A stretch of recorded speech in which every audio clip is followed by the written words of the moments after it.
Assalamualaikum. Kita dah menghampiri penghujung Ramadan. Di Iltizam, kami tahu tahun ini sukar untuk kita semua. Walaupun perit, kami kongsikan jumlah kutipan sedekah Ramadan setakat ini. Untuk Malaysia, hanya RM5,000 sahaja yang dapat dikutip. Hanya sekitar 400 keluarga saja yang dapat dibantu.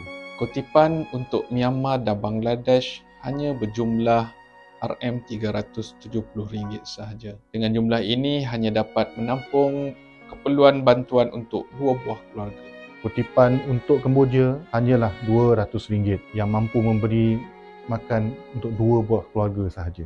Hanya RM3,000 sahaja kutipan untuk Gaza. Dengan jumlah ini bermaksud hanya separuh hari sahaja bantuan makanan yang dapat dibekalkan untuk saudara kita di Gaza. Kutipan Sri Lanka setakat ini hanya RM410 sahaja. 31 orang saja dapat diberi makan dari sumbangan ini. RM200 sahaja dapat dikutip untuk Syria untuk tahun ini. Bermakna 30 keluarga sahaja mendapat roti untuk Ramadan ini. Teruskan menyumbang melalui Iltizam kerana kita masih ada lagi masa untuk membantu mereka yang memerlukan.